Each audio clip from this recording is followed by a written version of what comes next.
So even though we are located in different parts of the world, I would like to formally begin our event today by acknowledging that the University of British Columbia, Vancouver, is located on the traditional, ancestral, and unceded territory of the Musqueam people.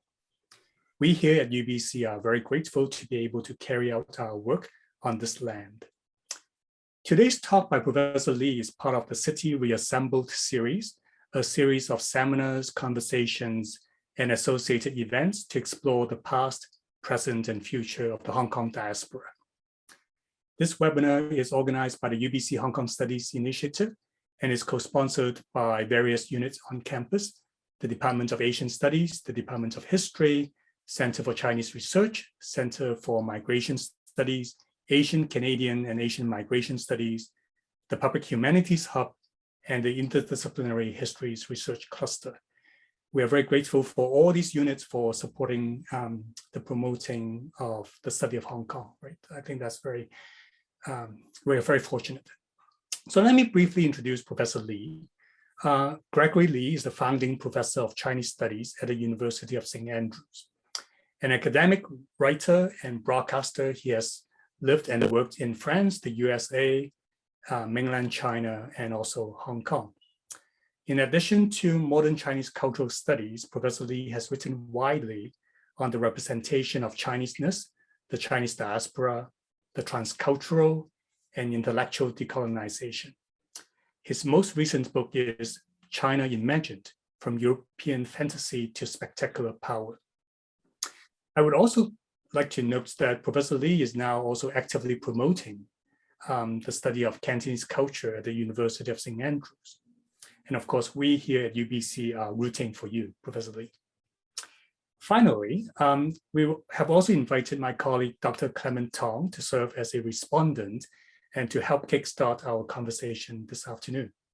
Dr. Tong has taught at UBC and a number of other institutions. In particular, he has created and taught an undergraduate course on the Cantonese worlds here at UBC. He has published on a wide range of topics, including an article titled The Hong Kong Week of 1967 and the Emergence of Hong Kong Identity Through Contradistinction. So without further ado, Professor Lee, please go ahead. Thanks very much, Leo, for that very generous introduction. It's with some humility and with some trepidation that I, to all appearances, this old Guilo, speak to you tonight, for I fear that much of what I'll say you already know, and that it might indeed be redundant. So I simply hope you may find some interest in the theoretical perspectives, the ways of seeing, the ways of understanding that I've used to make sense of Hong Kong society and its history for myself since the 1950s. But what I share with you is still very much a work in progress. I'll be focusing on that history of Hong Kong over the last 70 years. In this talk, then, I'll expose my thoughts on how I perceive the historic compromise between British colonial power and affluent local Chinese, which facilitated the emergence of another Chineseness, different to and separate from the Chineseness of mainland China, or that of the nationalists who fled to Taiwan in 1949. It's this historical condition that I'm calling late colonialism. The British state's attempt to mold its own homegrown and manageable Chinese identity would over time be gradually adapted, appropriated, transformed by the local population into a vibrant cultural and social identity of its own. It's this culture, this social reality, that is now being attacked and dismantled by the People's Republic of China's central authorities, whose bidding has been and is being exercised by its local agent, the Hong Kong government. Now, unfortunately, little more than a puppet administration responsible for administering a form of neo-colonialism that carries all the hallmarks of China's very own totalitarian procedures, and yet also bears the traces of British colonial authoritarianism.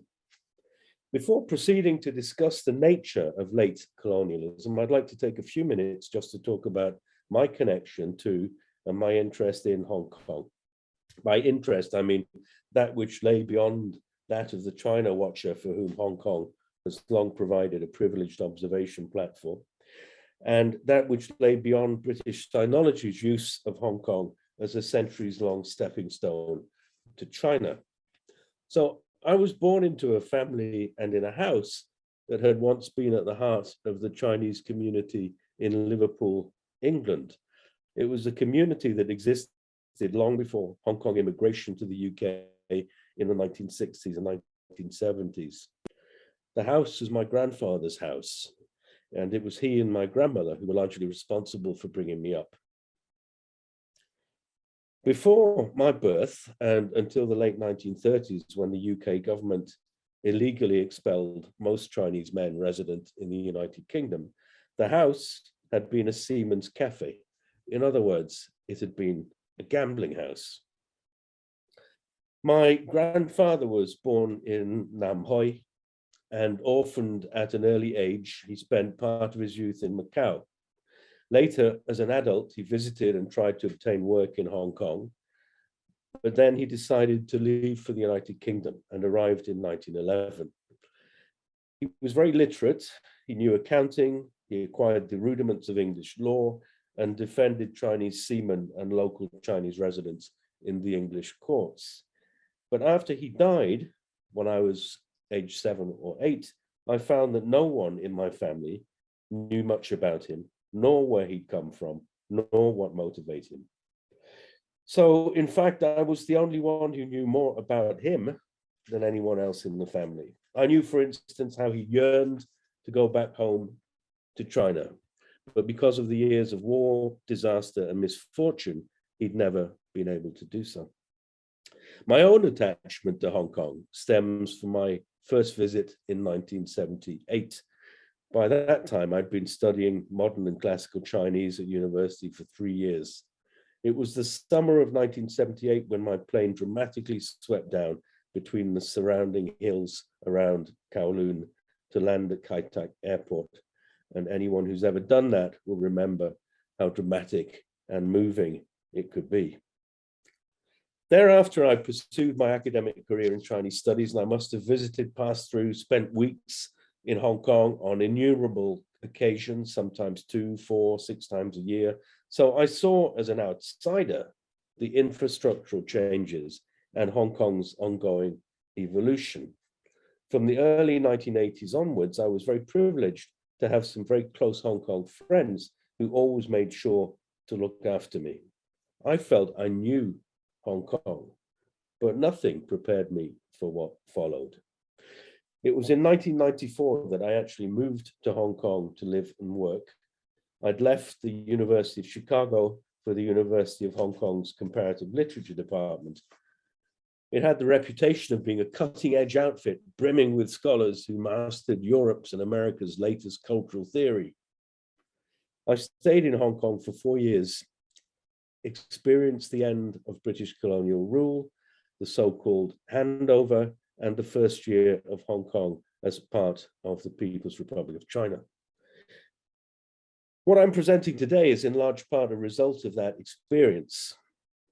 What I found was a university and a department that was run by white men, many of them British, and within weeks, I was confronted with the reality of the sexual abuse of the university students. Some of them were evidently groomed, as we'd say today, but all had been subjected to a colonization of the mind. In my department, this took the form of a force feeding of postmodern theory. Post-colonial theory, of course, was hardly mentioned. It would, after all, have gone against the grain. Apart from the students, the administrative staff were almost all entirely ethnically Chinese women. The atmosphere then was stultifying. White academic staff gravitated to a sort of penthouse staff club, while Hong Kong local staff kept themselves to the midday canteen on the floor below. I've been thinking a lot recently about Orientalism and rereading Arif Derlick's work on this subject. He goes beyond Said's theory of Orientalism as discourse, a Foucauldian viewpoint and posits its nature as a relationship between the Orientalist and the so-called Oriental.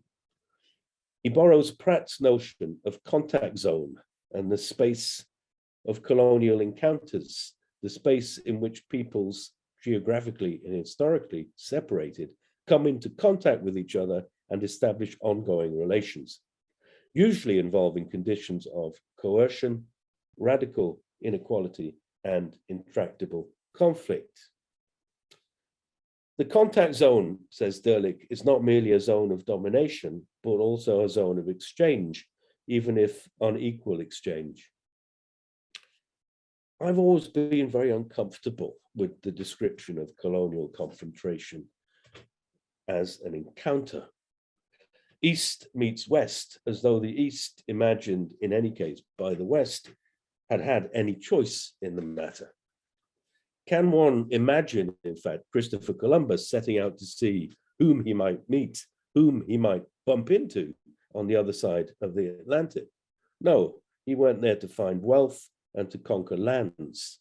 Similarly here, on the east coast of Scotland, Viking farmers in the off-season would come not for an encounter with the local population, but to steal cattle and pillage and thus supplement their meager farming income back home in Scandinavia. The vocabulary then, I think, is perhaps ill-considered.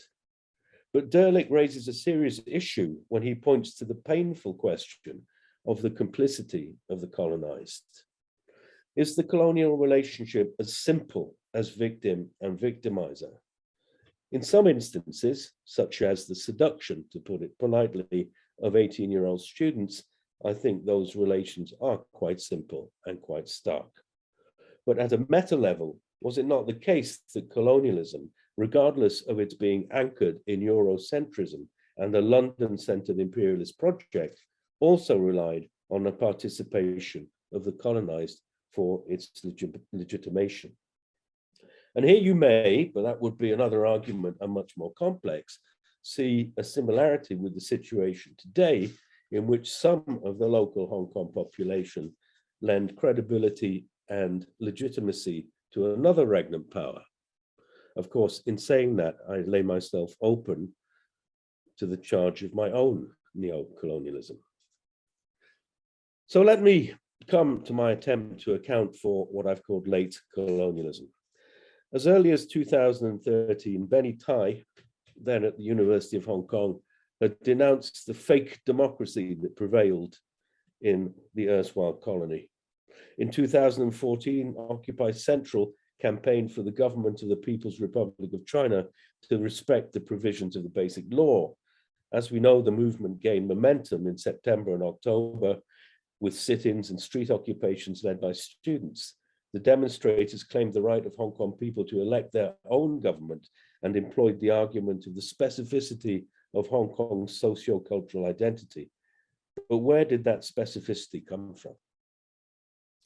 What started as a strategy to ensure the continuity of colonial power, what I call here late colonialism, was quite rapidly subverted and transformed by Hong Kong people and local cultural institutions to form what we now call Hong Kong culture and Hong Kong identity. Today, while some wealthy Hong Kongers support the central government, the ideology of stability and the passive and law-abiding obedience first instituted under the British, the vast majority of Hong Kong people defend this other Chinese identity. The irony is that the British, who facilitated this alternative Chinese identity, distinct from that of People's China, ended up under Margaret Thatcher subsuming this identity to that of mainland China. The consequences of these contradictory policies were recently manifested in the desire of Hong Kong people to maintain their specificity and to fight for an autonomy which they've never fully known, neither under the rule of London nor of the Beijing government. A desire for autonomy which the regnant authorities attempt day by day to extinguish. While the term late colonialism had been applied to the period of colonialism in India in the 1940s, just before independence, and to post-war Africa up to the 1960s, the particular meaning I give the term late colonialism here is somewhat different. While Hong Kong was after 1841 a colony of the British Crown, a crown colony as it would be known, which the Qing Manchu state that preceded the nation state that was created in 1911, had been obliged to cede to Great Britain under the terms of the treaties resulting from the 19th century Opium Wars. It was only after China fell to the communists in 1949 that most of the institutions and apparatuses of colonialism were fully extended to Hong Kong by the British authorities. In other words, while being classed a colony, Hong Kong was nonetheless among what the British colonial administration saw as their third tier or third ranking colonies. Hong Kong was not one of the dominions of the British Empire, where white settlers experienced a degree of autonomy fairly early on, such as Australia or Canada. Neither did it belong to the second rank of colonies, which were officially destined to benefit from independence, such as India. No. Hong Kong belonged to a third level of acquired territories whose peoples were deemed too barbaric or too degenerate and thus incapable of achieving autonomy or independence, even in a distant future. Hong Kong was viewed simply in terms of its worth as a trading post and a military base intended to protect the interests of the state and of adventure capital. The opium trade in Hong Kong enriched the merchants, but also paid for the upkeep of the colonial state apparatus east of Suez. The inhabitants, the colonized, that is to say the colony's Chinese inhabitants, received little or no education from the British authorities and were not trained for possible autonomy. The authorities paid little attention to the cultural and ideological transformation of the Chinese in Hong Kong. This was a particularly British form of colonialism, quite distinct from the French, for example, who attempted to assimilate the colonized both culturally and linguistically. Over time, the authorities established a few institutions, such as a medical school and the University of Hong Kong itself, which served to train locals for the infrastructural base of the colony. And then there were religious schools. But well into the late 1980s, the British reserved to themselves even the simplest of civil service tasks, while for long decades, the lower ranks of the police force were staffed by Indians and Nepalese Gurkhas. This situation of non-training, of non-preparation, this neglect resembled the condition of the African colonies. That is to say that the British colonial authorities did not seek to impose a metropolitan way of living, nor even to produce and spread a synthetic and negotiated way of life. In any case, before World War II, Great Britain, like the other powers, was much more interested in the other colonies of China. In Shanghai, for example, Shanghai, the economic center and the locus of cultural mediations with the West, with modernity. Hong Kong was on the margins, and it was only after the Second World War in the 1950s, that is to say, after the establishment of People's China, after the so-called liberation at the end of 1949, that Hong Kong became a place of strategic importance to Great Britain, as well as to the United States and its other allies. In the period that immediately followed World War II, decolonization spread, especially in British Asia. With this wind of change in mind, after Hong Kong was liberated from Japanese occupation, the first post-war British governor, Sir Mark Young, in 1946, promised a project of greater autonomy. It was called the Young Plan, of which one of the measures was the establishment of a municipal council. But his successor, Sir Alexander Grantham, governor from 1947 to 1957, worked in the opposite direction, trying to erase the project from the political agenda. In 1952, the plan was formally abandoned. However, Grantham commented that he was ready at any time to consider proposals for constitutional reform, provided they were not of a fundamental character.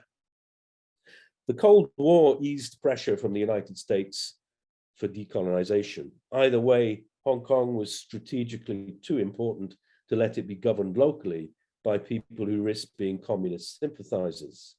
The state, that is to say, the British colonial state in situ, instituted increasingly repressive measures in order to constrain activities of a political nature. The strikes and lockouts and trade unions and trade disputes ordinances, Colonial Decree of 1948, forbade the pronouncing of political speeches during strikes. Grantham established an immigration department and had identity cards issued.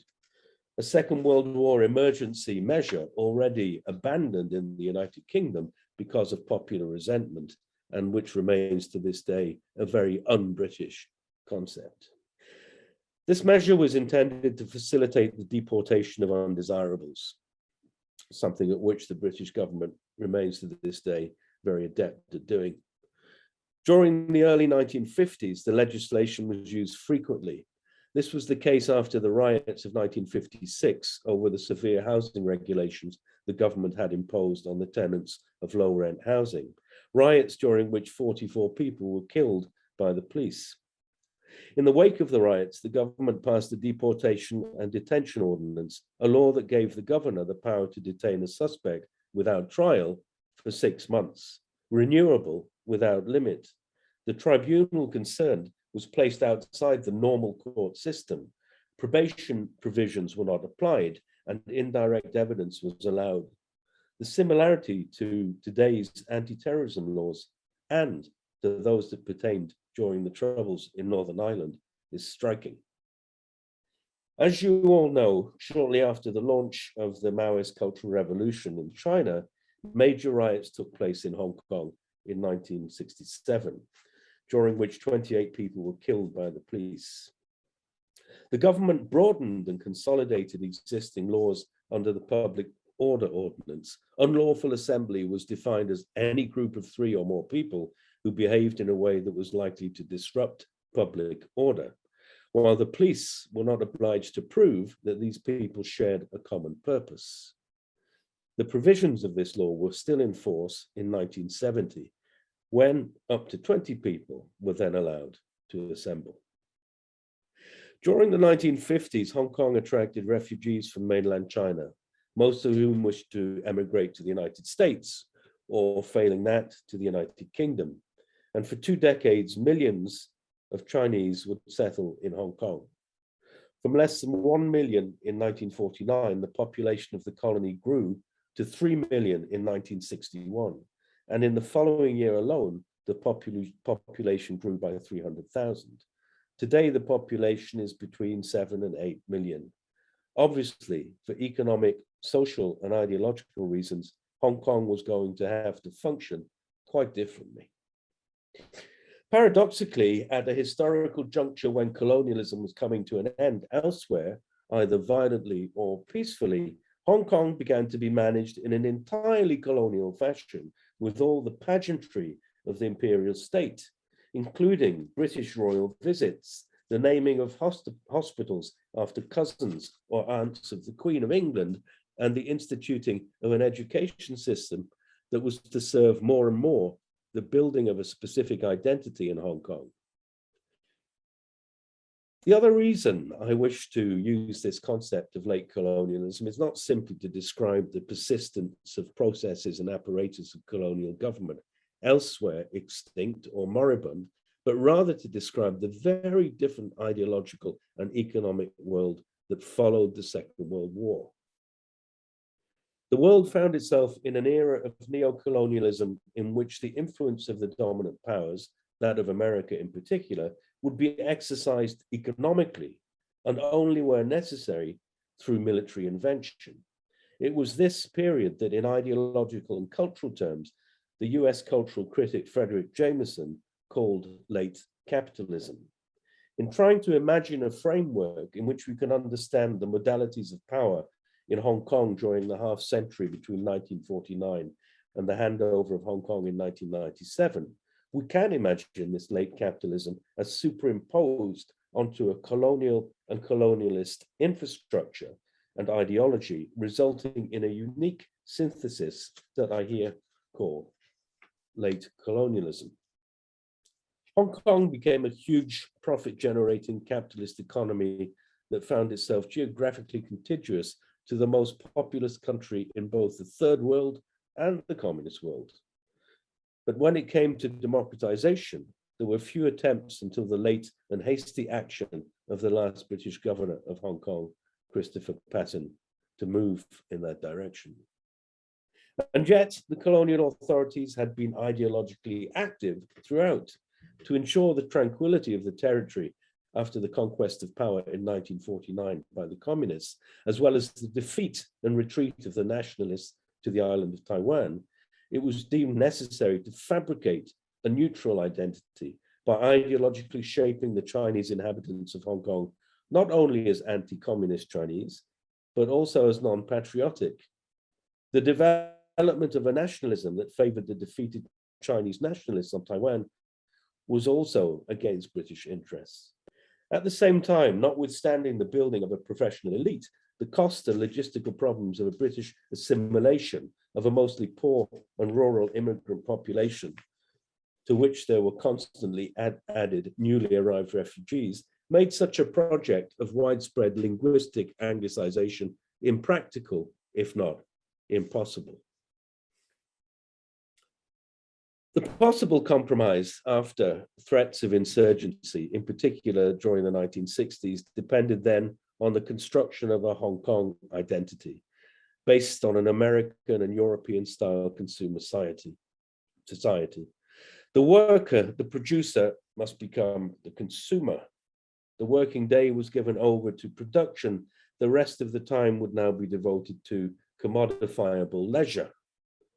This was the transformation of everyday life, which took place in Britain and Western Europe in the late 1950s and 1960s, and earlier in the United States.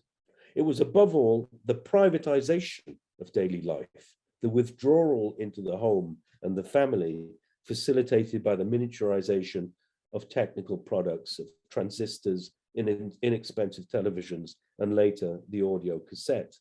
These were significant for the construction of this new identity. Such privatization implied the fragmentation of collective life, especially with regard to ordinary workers and their families. However, the survival of colonial state power required measures beyond economics and concessions to a new emerging middle class. It also required ideological adjustment, or perhaps we should say a consumerist economics that would dovetail into culture and everyday life. A strategy was needed for building a sense of belonging to Hong Kong that excluded nostalgic Chinese nationalism and empathy for the contemporary motherland. It was impossible to deny the Chineseness of the population, but perhaps it could be rechanneled, be reinvented, reshaped.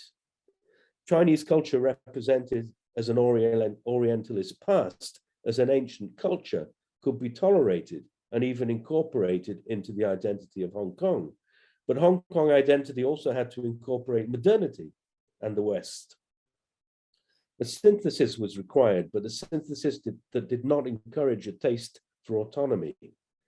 Major changes followed the riots of 1967, and it was at that moment that a discourse of Hong Kong citizenship, of Hong Kong community, of Hong Kong belonging was rapidly disseminated.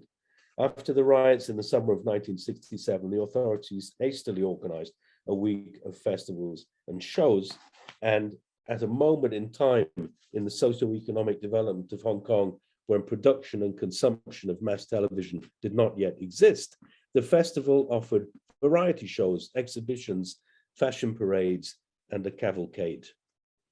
It's here that I should explain that what I refer to in my title as the imaginary is the notion that was used by Cornelius Castoriadis, who wrote the book on social imaginary. The imaginary then is more than mere ideology. It's the collectively accepted way of imagining society and its ideals. An imaginary may be proposed by the state or may be the product of revolution. For Castoriadis, there is an originating imaginary that he terms the instituting imaginary. And then there is the result, the lived experience, the instituted imaginary. Two clear examples of an instituting imaginary would be the principles laid out in the American Constitution, or the founding principles of the French Revolution that still permeate French political consciousness today. In terms of the rulers and the ruled, it becomes a sort of social pact. The realization, the putting into action of the instituting imaginary over time results in this instituted imaginary, which may be more or less close to the original instituting imaginary. People will accept that the instituted imaginary has strayed from the plan, from the blueprint, but there will come a point when the contradictions are so great that the gap between the imagined and the reality is so yawning that a rupture will take place, a breach will open up, and the ruled will no longer accept the imaginary because it no longer functions in their favor. In modern Chinese history, you could see the May 4th, 1919 student revolt as such a rupture. The state had diverged too far from the instituting imaginary of 1912. Too many promises had been broken, too little progress had been made. Or again, the reforms initiated by Deng Xiaoping in 1978. These too constituted an instituting imaginary that people put their faith into.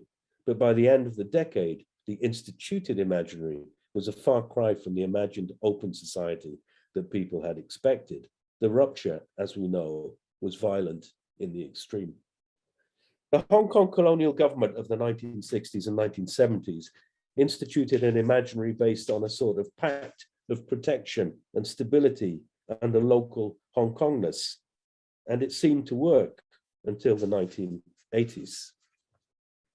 We can see the imaginary being instituted in Hong Kong in the late 1960s. The late 1960s saw the grandiose Festival of Hong Kong featuring popular dances, cavalcades, fashion shows, and pop music concerts. And I'm aware that Clement Tong is a much greater expert in this area than me, and I'm looking forward to him intervening and putting me right on what I am currently saying. But the ambition, if I understand it rightly, was to build a sense of unity among the inhabitants of the colony. Or according to the official festival slogan, Hong Kong people use Hong Kong goods to emphasize the community's difference and unity vis-a-vis China. The slogan contrasted dramatically with the previous prevalent pro-China patriotic slogan, Chinese people using Chinese goods. The new slogan reaffirmed the unique identity of Hongkongness in preferring the term Hong Kong people, Hongkongyuan, to Chinese people, or Zhongguo. What lay behind the window was the seduction of consumerism, an effective, tried and tested remedy to quell social discontent and an attempt to make up for the greyness of the alienated world of work. Industrial urban life was a far cry from the rural existence that had been left behind. It was a world of modernity that Max Weber had declared disenchanted, but a world that Walter Benjamin saw as becoming rapidly re-enchanted with new types of spectacular icons, a world now peopled by stars and pictures of stars, by fashion parades, by the paraphernalia of advertising, by the neon signs peppered along Hong Kong Harbour. In Beijing, the re-enchantment came from Mao Zedong's Tiananmen Square parades. In Hong Kong, from UK pop idol Cliff Richard, local rock and roll cover groups, the cinema, and the milk bar. During the 1950s, the government favoured the Hong Kong Federation of Industry, which along with the colonial administration would dominate the production and definition of discourses of Chineseness and the modern. In order to increase trade with the West, Western design was promoted. After many campaigns, modernity became commensurate with Westernization. And in addition, modernity was identified as the only way forward socially. While setting aside Chinese history and practices resulting from pre-existing mediations and syntheses of modernity in China, such as the 1920s and 30s Shanghai film and music industry and the development of modern design during the 20s and 30s in that city, an orientalizing and exoticizing discourse was preferred in Hong Kong. It was a discourse that portrayed Chinese design as complex, ornate, ancient, while modern Hong Kong design became a simulacrum of Western design.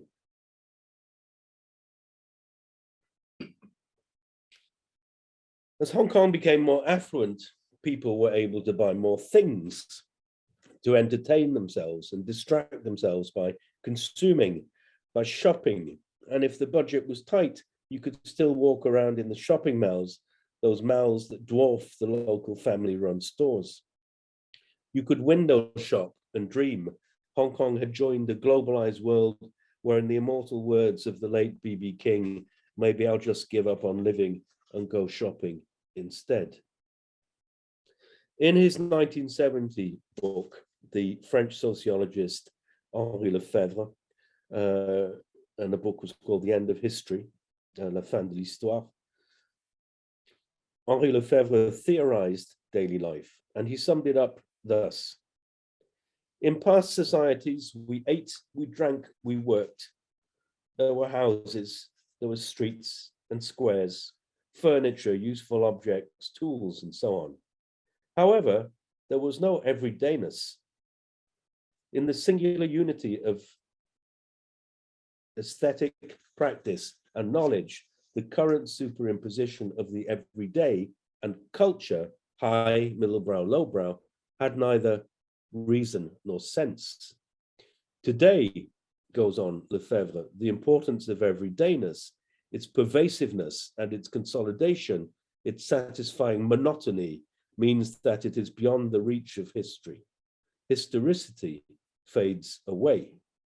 Subjugated, compressed by an incessant pounding, leveled out, the everyday becomes the ground supporting the edifice of institutions, above all, the supreme institution, the state. Beyond the reimagining of design, fashion, consumer culture, education was a major tool of manipulation and socialization, and was relentlessly deployed in the ideological reconstruction of Hong Kong and the legitimization of its regnant authority. The teaching of history was particularly targeted, as it is today, by Hong Kong's new rulers, presaging a similar strategy of memory erasure and suppression that will be employed in Hong Kong after 2019 by the central Chinese authorities. The British colonial strategy did not aim to revise history, but rather to erase entire periods of Chinese and world history from the agenda, and therefore from the popular imagination. In his seminal book, Portrait of the Colonized, preceded by the Portrait of the Colonizer in 1957, Albert Memmi reminded us that the history taught to the colonized is never their own, the whole history seeming to have taken place outside of their own community, where textbooks tell them about a world that is not theirs. Colonialism is a homogenizing process, making the colonized conform and obey and act according to the colonizer's rules and an overarching blueprint. But the homogenization to which Hong Kong is subjected now is a function of another kind of totalization, that of nationalism. As Arif Derlich put it, nationalism, once it has emerged, tends to project itself over both space and time, homogenizing all differences across the territory occupied by the nation and projecting itself back in time to some mythical origin to erase the different temporalities of the past, so that all history becomes a history of national emergence. In the process, some traits become emblematic of the nation, while others that are inconsistent with the national self-image are swept aside as foreign intrusions. In this metonymic reductionism, nationalism shares much with the culturalist procedures of Orientalism, now at the scale of the nation. The national security law is the instrument that enforces that homogenization today, erasing not only difference, but erasing the different temporalities of the past so that all history becomes a history of national emergence and not of local experience.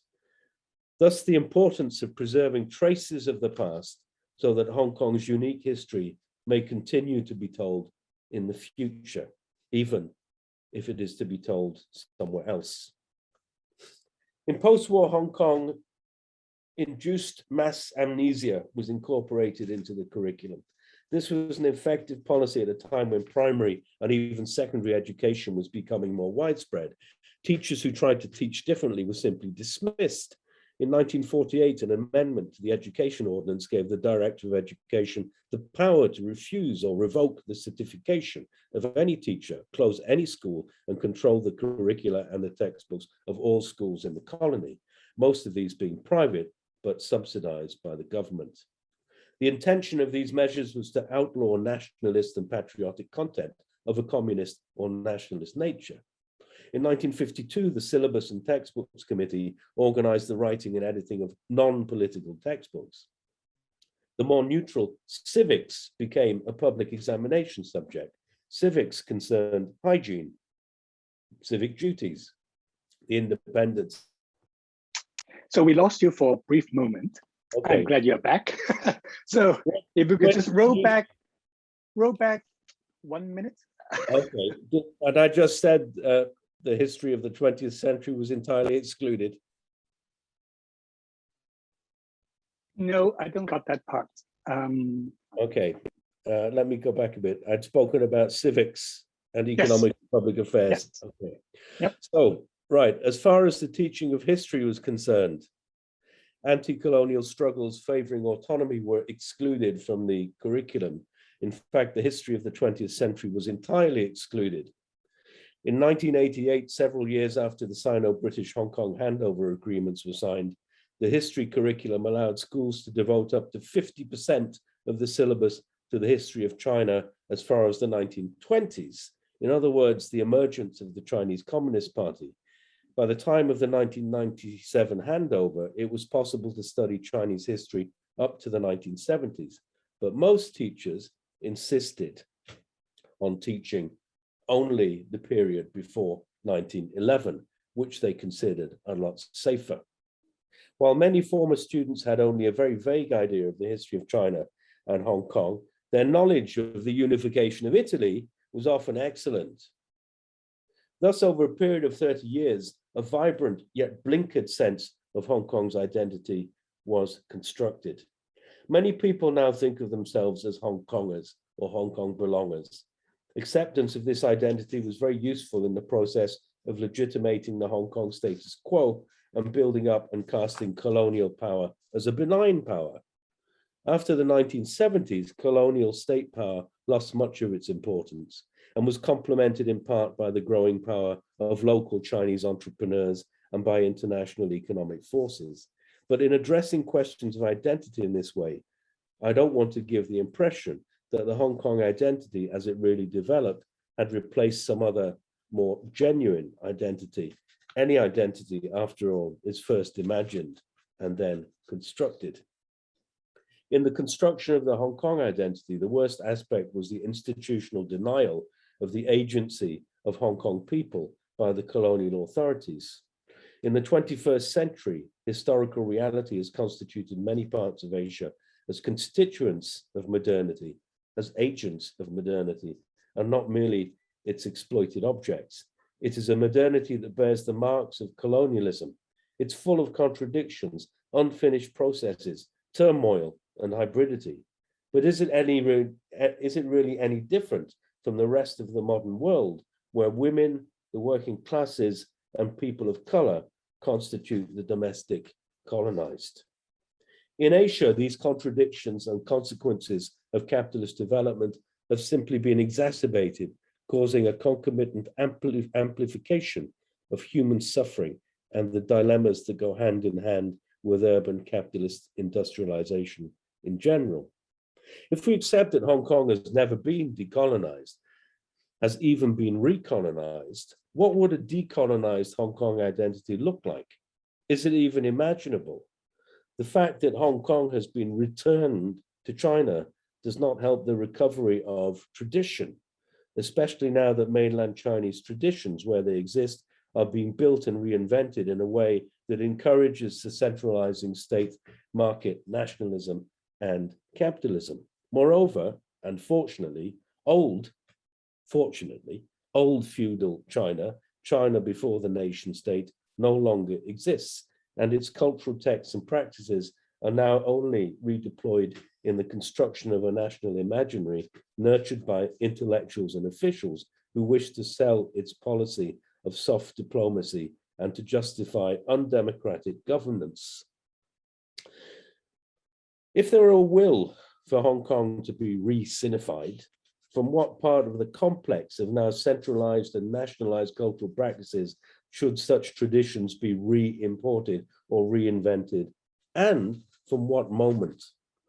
When and what would be the tradition in Hong Kong? Hong Kong is a metropolis of immigrants, populated by people emanating from all over China, not simply people from Cantonese-speaking Guangdong, but also from Shanghai, from Fujian, tanker boat people, Hakka or guest people, and those whose ancestors came from even further afield, such as fourth and fifth generation Indians who now speak Cantonese and who demonstrated alongside other Hong Kong people in Central.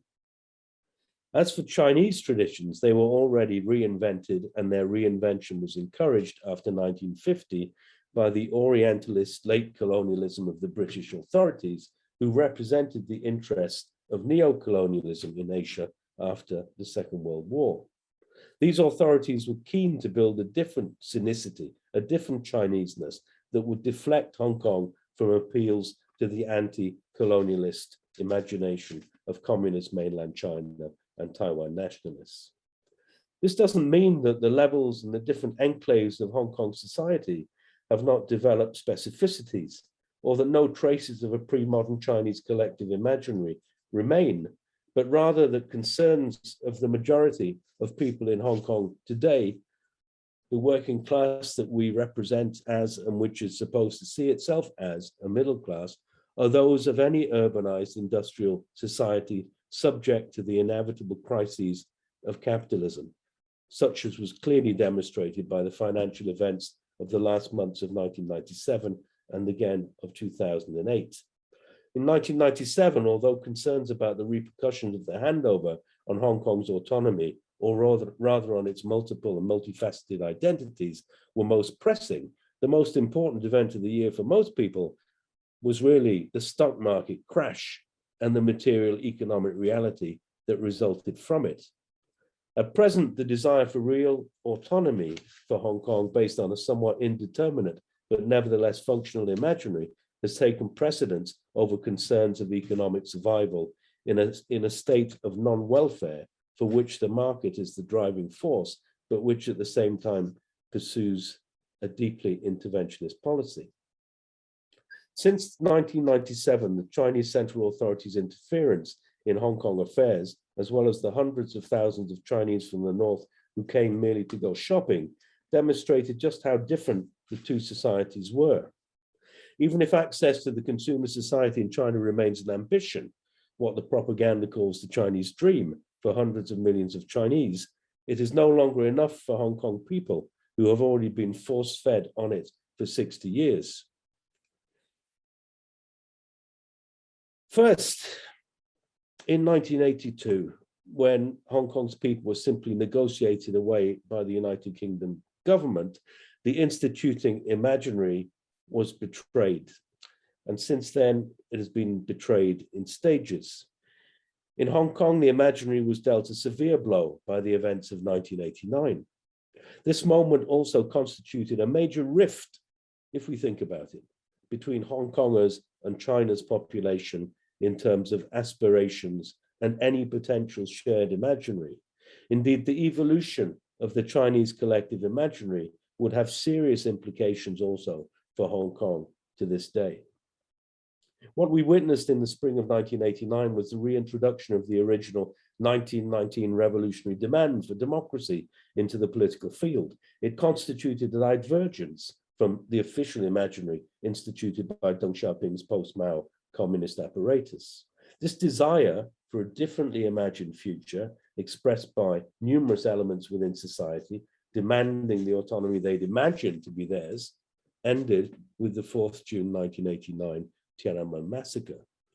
Subsequently, in the 1990s, the promise of social and individual autonomy was subtracted from the communist project and replaced by Deng Xiaoping's economistic materialist project promoted by the political apparatus of an authoritarian state in which heteronomy and not autonomy now held sway. And yet people clung to the ideology the rulers had imposed.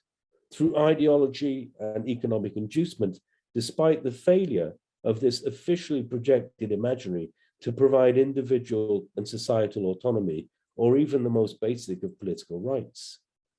Indeed, a huge number of China's inhabitants are still invested in a sometimes extreme dominant nationalist imaginary, and this despite all the negative factors that weigh on the individual and the community in the 21st century.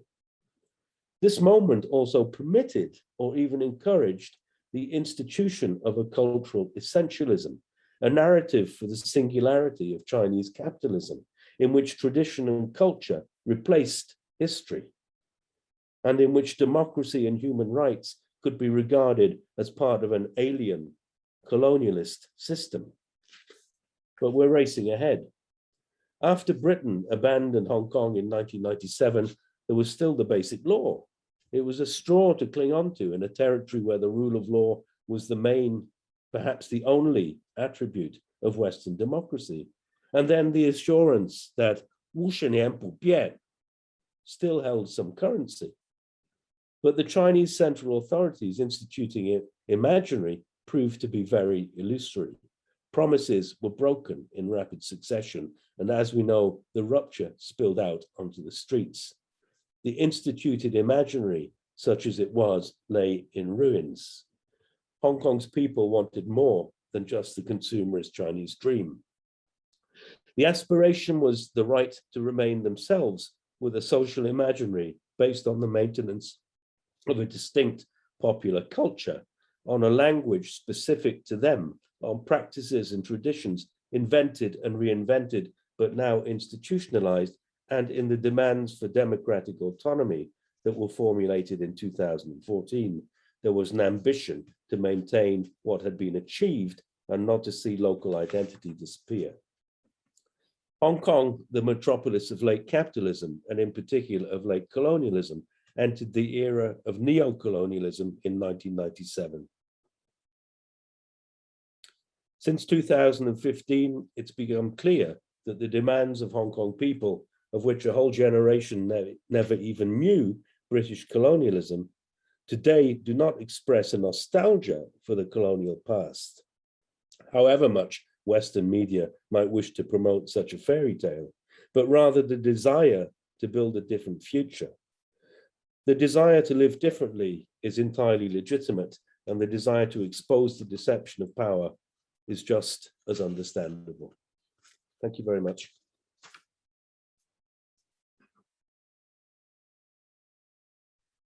Thank you, Professor Lee, for this wide-ranging reflection on Hong Kong's complex story. I have many thoughts, but of course, I would like to invite Dr. Clement Tong to offer his response and first reflections on this talk. Thank you. Thank you, Leo, and thank you, Dr. Lee, for your fascinating talk. And as Leo mentioned, it's very rich of materials there, and also very high degree of complexity in the whole story. I totally can agree with Dr. Lee's argument about the Institute Imaginary at work there, and how it turned into a more popular Institute Imaginary there.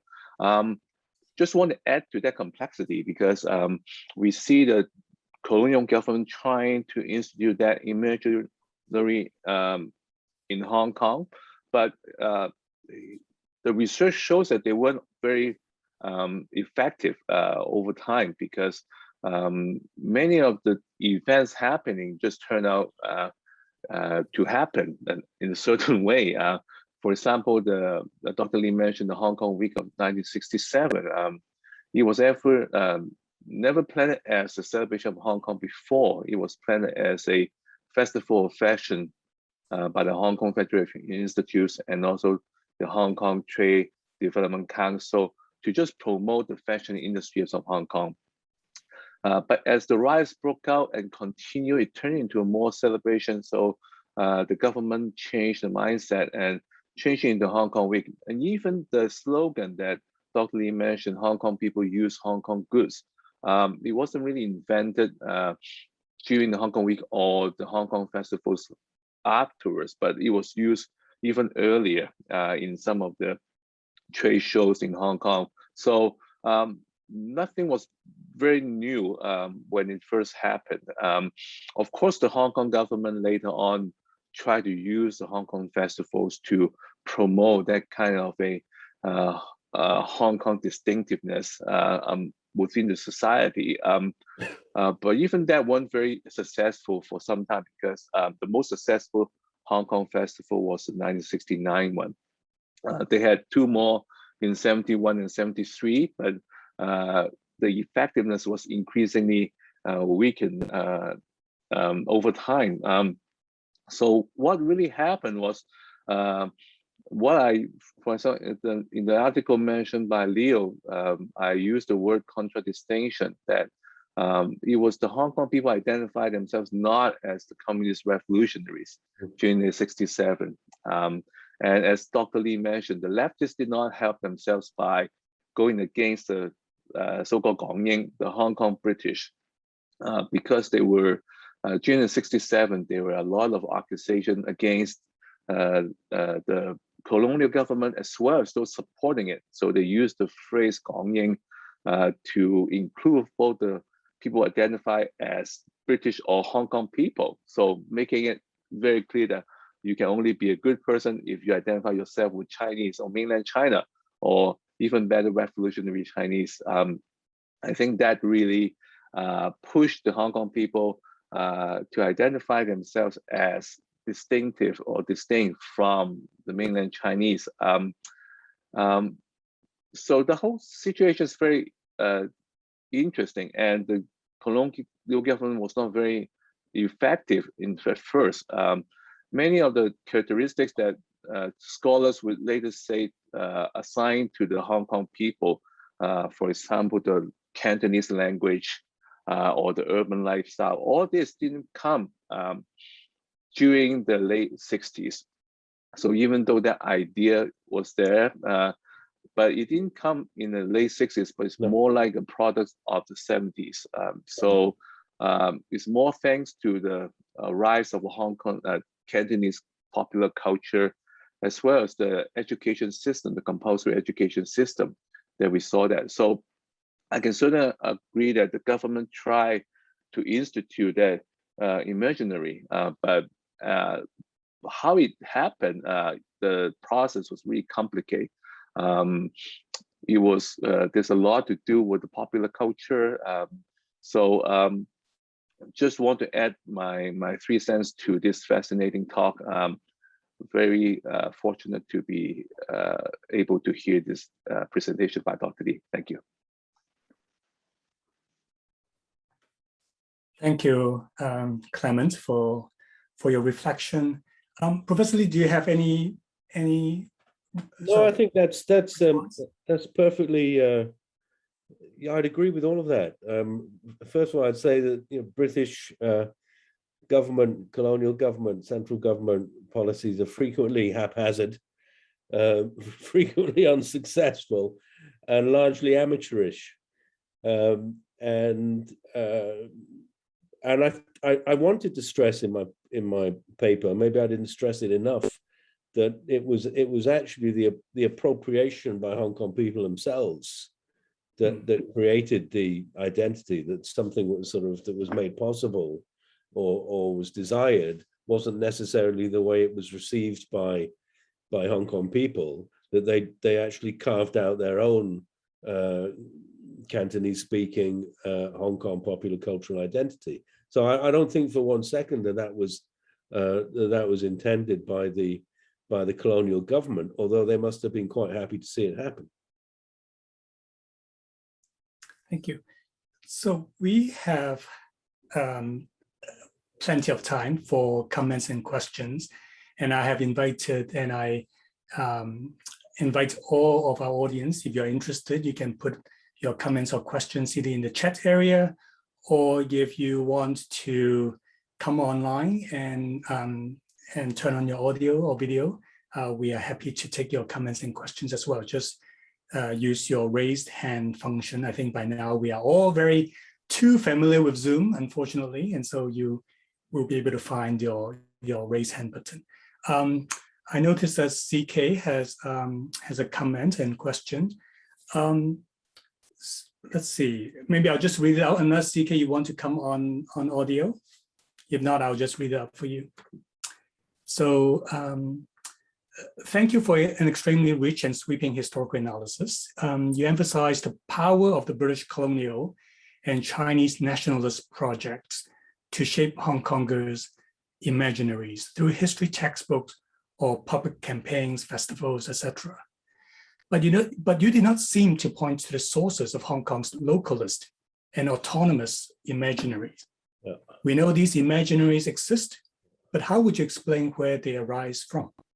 Now, that's a very good question. Yeah, that's a very complex question as well. I mean, obviously that in that short period of time, it's impossible to do justice to all the different kind of currents that have been present. I mean, we talk a lot about cantopop, but I mean, there was actually another kind of music. There was almost there was actually an anarchist tradition in music for many years. So there was also a sort of conjuncture between something that we often sort of don't give enough weight to in Hong Kong, which is the presence and the force of Christianity and Christian churches, and especially in certain social professions like social work.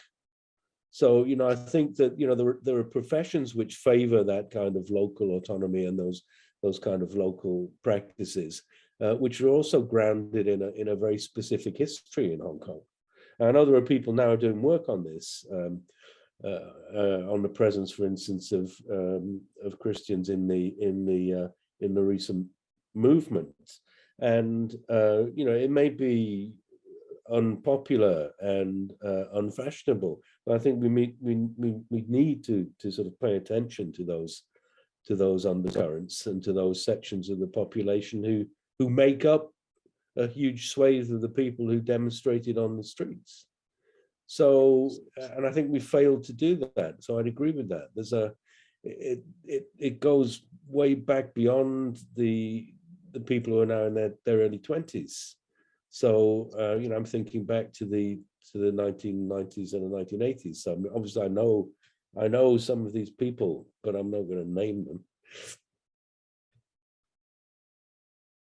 Okay, thank you. There is another question from Wesley. So do you think Hong Kong has truly left the colonization phase or the colonial phase? Is Hong Kong simply under colonization with Chinese characteristics currently? It's another complex question. Yeah, it's a good question. I've never felt that. And, you know, returning and working in Hong Kong in it's around 2009, 2011. I mean, what became quite clear to me was those same old procedures of colonialism were still very much present. So that even in universities where we think we're in a much freer context where freedom of speech should reign, I never saw that to be the case, and I didn't really see any significant shift in the way power was wielded in institutions like that. The faces may have changed, the origins may have changed, where people came from, but the way of doing business, the way of wielding power, the denial of basic democratic procedures that didn't change. And why would there be any interest on the part of the authorities, either local or in Beijing, for that to change? So I do find it's a very sad commentary on the way Britain left Hong Kong, the condition it left it in, that there never really was a moment when Hong Kong people had tasted life under any other kind of regime. So in other words, there was no autonomy and there was no self-control. So when you say you never felt that, you mean that you never felt that there was a change of mode, and therefore colonization still exists in a different phase. Colonization is not just about the presence of an army or what have you. Its impact, its effect carries on until something is actually done about changing it. It carries on for decades and much longer. And what we're seeing now in Hong Kong is just a sort of entrenchment of similar, if not the same, means of wielding power and restricting people's rights.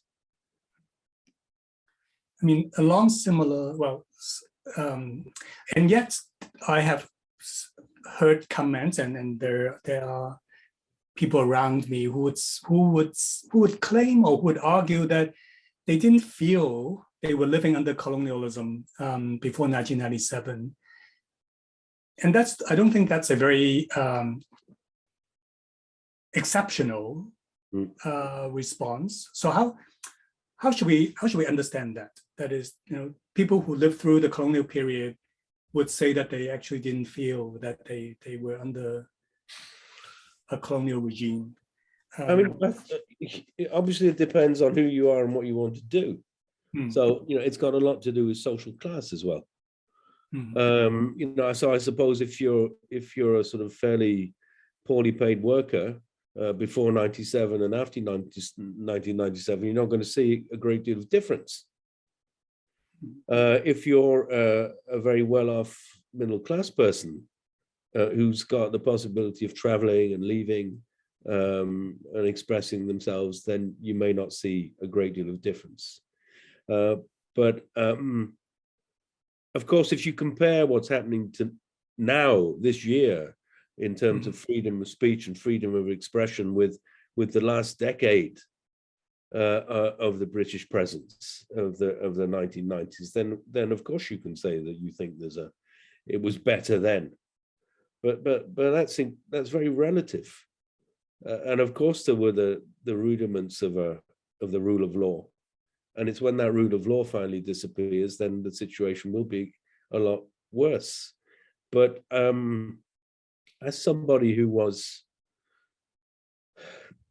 coming from the outside, I can only reiterate that I was very shocked by the attitudes and behavior of my compatriots in Hong Kong.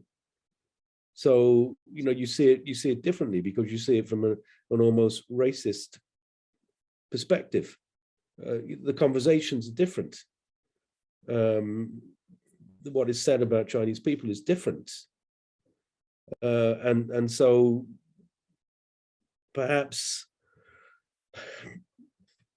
Hong Kongers in Hong Kong felt that things weren't so bad, but the people who had controlled and run those institutions were dyed-in-the-wool colonialists.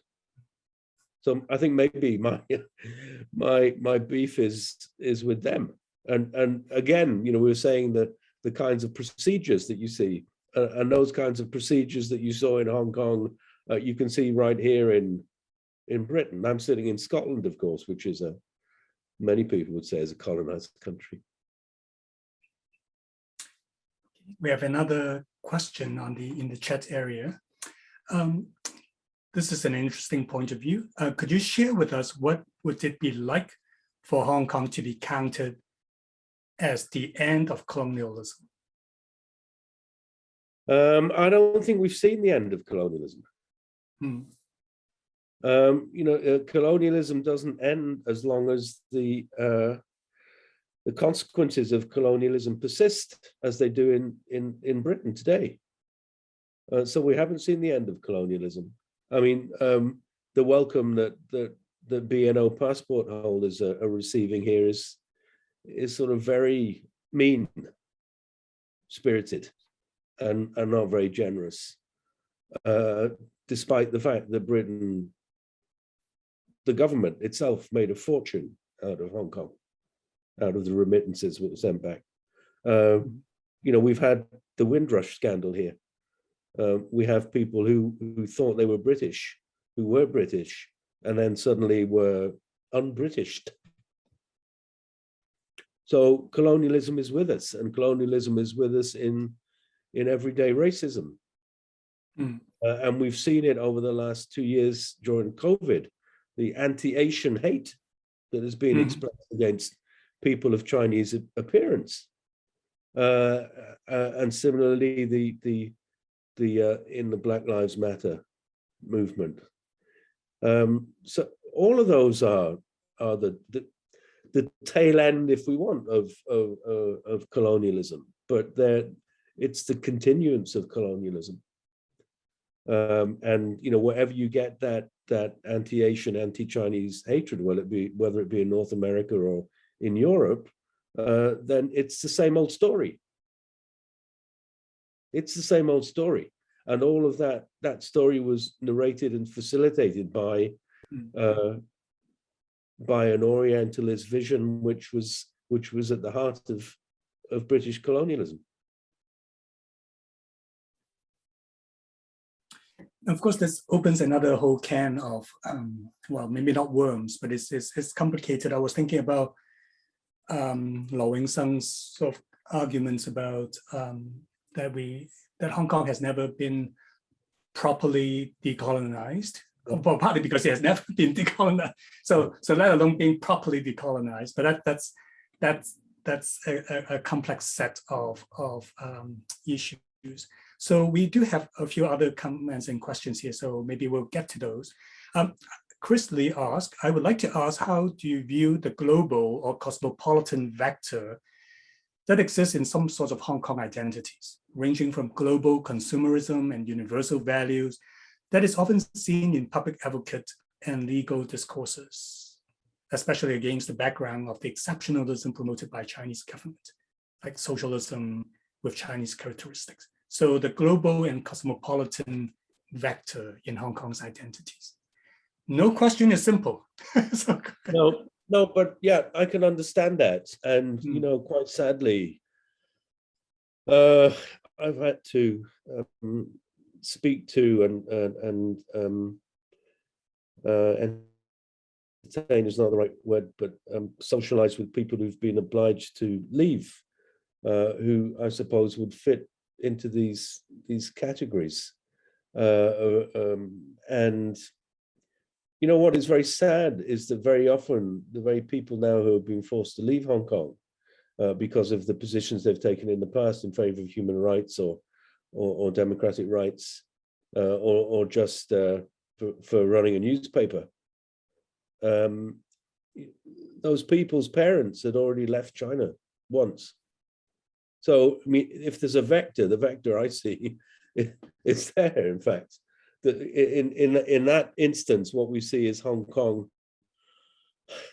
after the post-World War II period, as a sort of, there's an American theorist called Hakim Bey who talked about the temporary autonomous zone. So in other words, Hong Kong was that. And a lot of people have said to me, we never really spoke to our parents about where they came from in China, in Guangdong, and now they've suddenly started speaking to us about it. And now we're leaving, we suddenly feel a connectedness with that. Whereas people merely felt that they were Hong Kong belongers, they now feel perhaps part of a longer continuum. And I think that's quite interesting. I don't think that the Hong Kong identity will die off. And I think that in that question, in fact, is part of the answer, because that will continue outside of Hong Kong. You know, I mean, one of the things that's happened, one of the things I'm running a project. I'm trying to run a project on a cultural history of the PRC from 1976 to 2025. We're not in 2025 yet, but we soon will be. And one of the things that is perfectly obvious to me is that the last 20 years, which has seen the recuperation of Hong Kong and Macau, constitute a period which for the Chinese government has posed and will continue to pose incredible problems of how to account for that difference in identity and culture.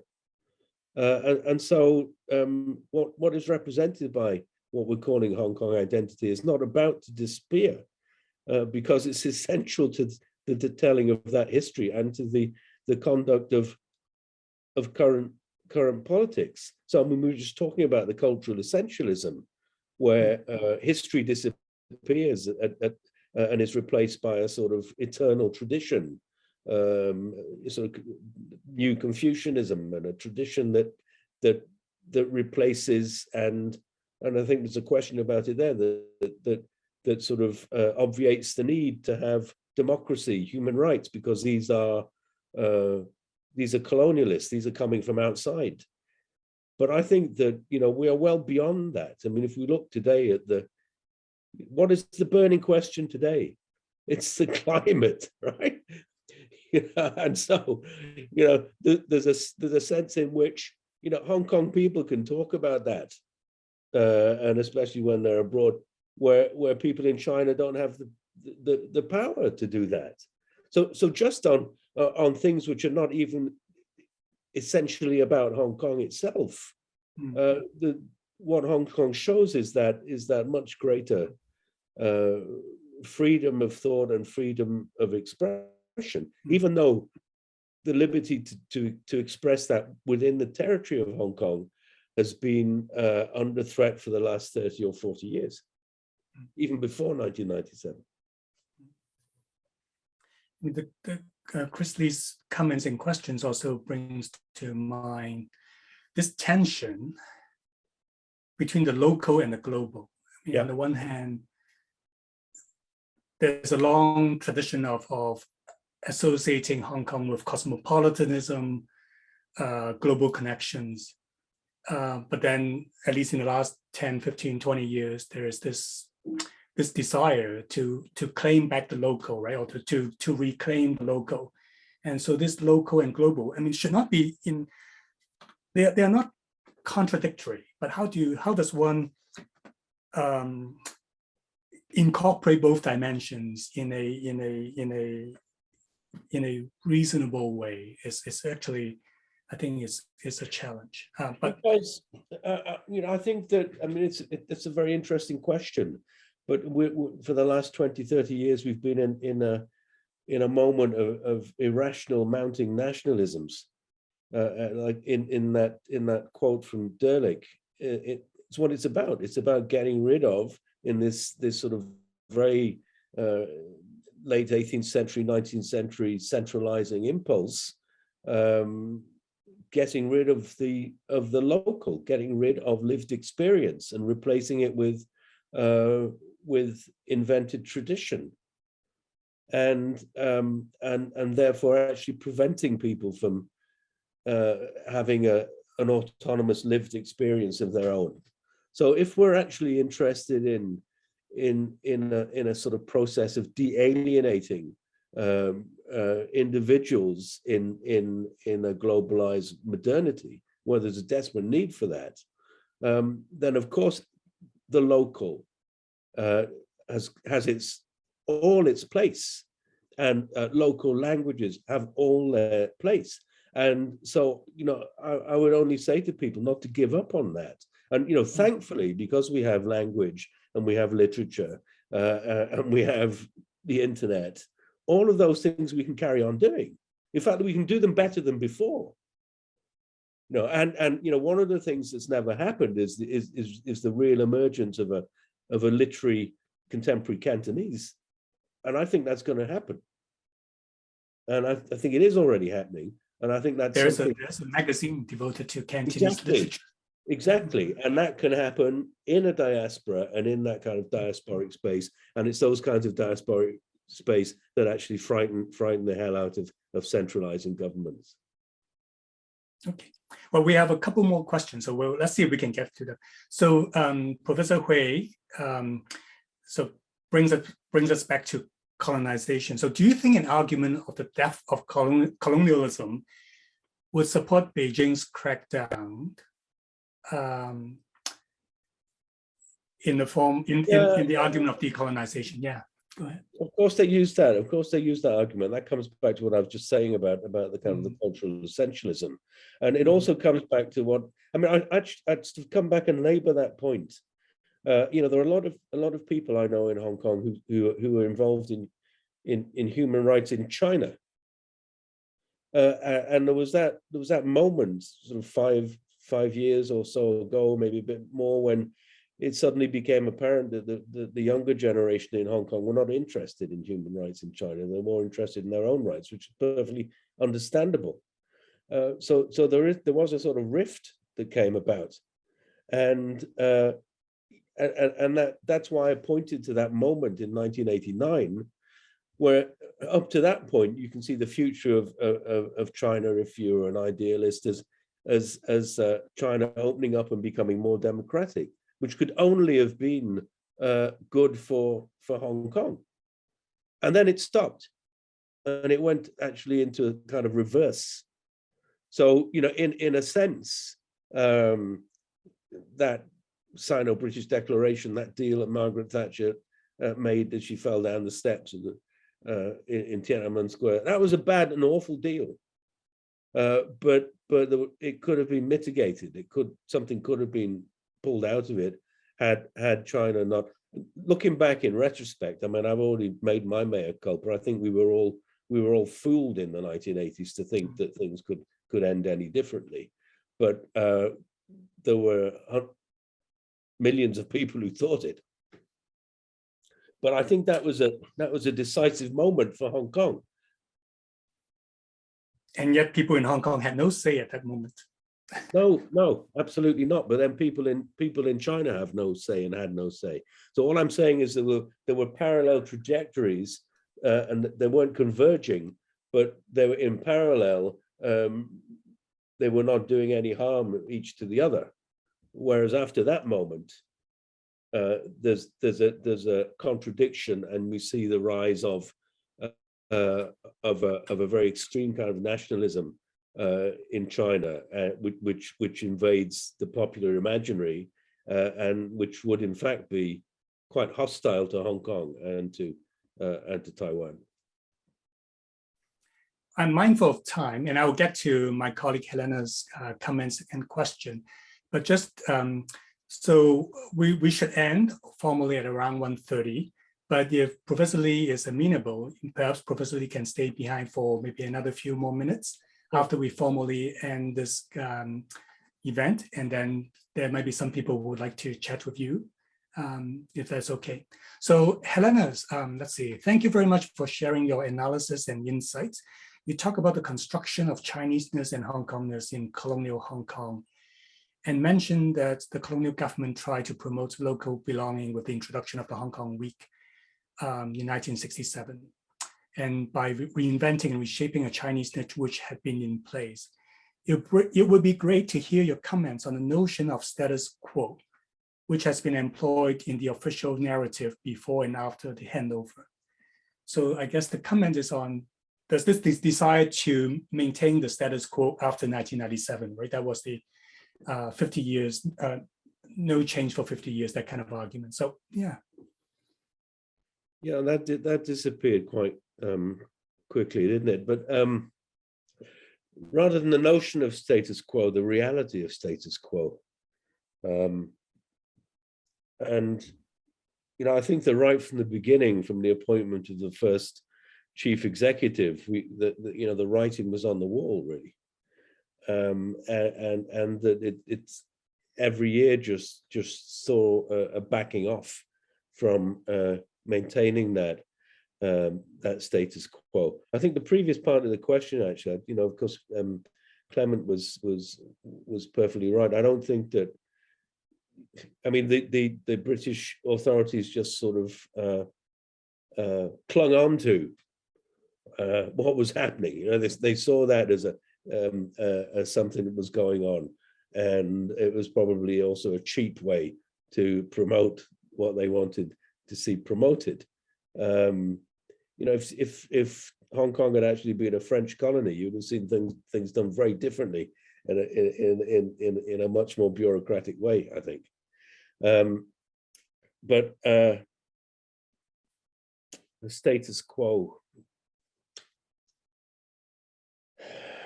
yeah. No, I think it was in constant and persistent retreat. It was being gnawed away, eaten away. For things to get to the point they got to, sort of 7 years ago, there had to be a consciousness that a point of no return had been touched or passed. It's what I can also sort of chime in here is that the questions about identities, of course, is something that I've been always interested in. And I can also say, judging from some of my conversations and my correspondence with various colleagues and students, these questions have also become more and more urgent and timely for people and students from Hong Kong who really want to think about it in a more rigorous way, because of course in the last 4 or 5 years, right, localism has become, so the idea of local identities has become more and more, has surfaced to the top as a source of great debates in Hong Kong.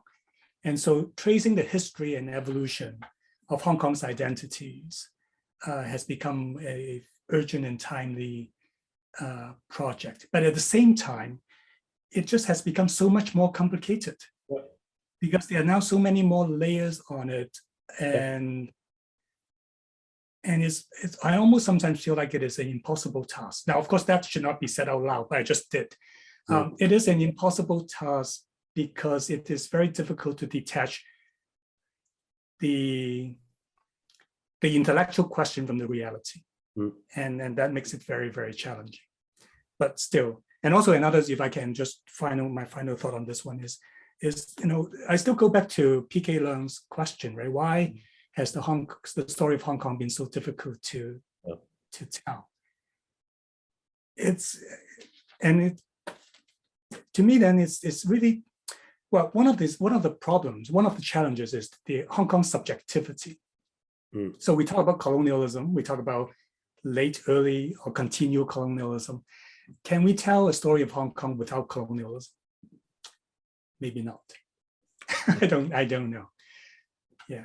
I don't think so. I was PK was my colleague for 2 years at Hong Kong University, and I'm sure he would have agreed with what I had to say today about the white colonialism that dominated that department and that university, and that was actually the reason he left.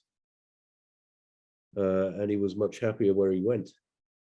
And I think that speaks volumes that he should have felt the need to do that.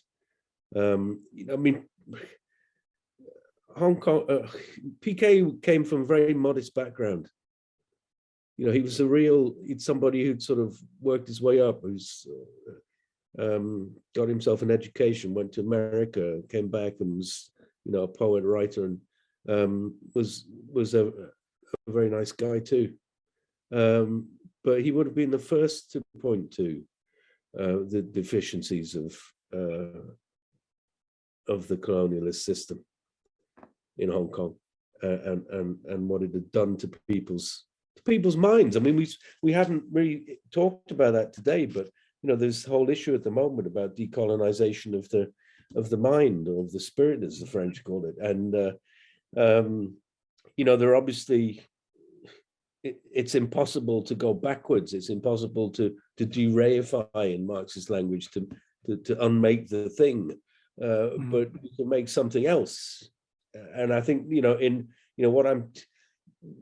never get Hong Kong decolonized in the sense, well, the British are gone now, so how can we make them do it now?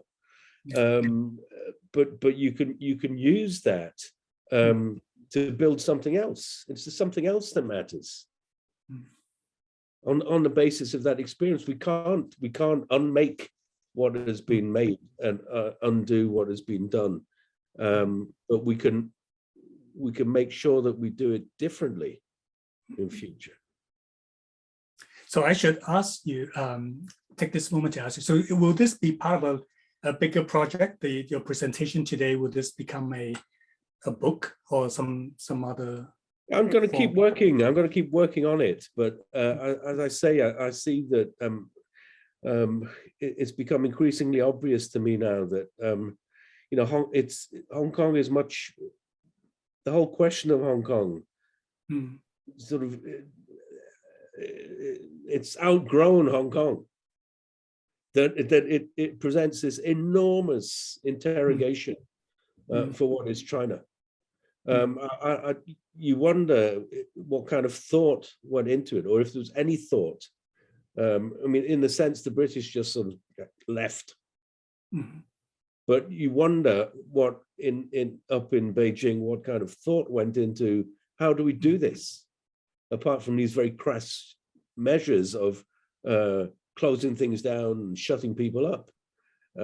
How do you account for the existence of that different culture, that different way of life on what is now Chinese soil for that length of time? And that is, so apart from this very crass idea of saying, oh, that was all colonialism, obviously, the Hong Kong people themselves are not the colonialists. They were colonized, but they made the best of a bad job. So what you say to that, and what you say to the younger generation who were never colonized by the British. So, we're beyond that moment. I mean, I'm interested in that myself historically, because it's part of my own experience, it's part of your experience, it's part of many people's experience. And we need to try and grasp what was going on. But for the younger generation, it's not. And there's something else. And it's that something else that also challenges the Chinese state and the way it's trying to hang on to power.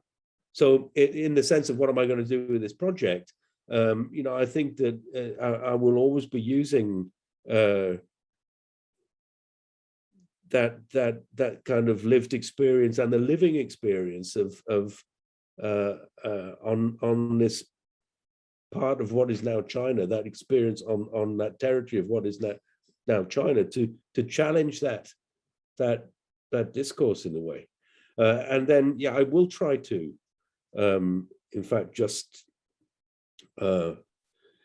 finesse this kind of material, and hopefully with the help of others like Clement, who's here today, was very, very useful, his intervention, to try and get the measure of that moment. But I think that's a common project that we should all be involved in.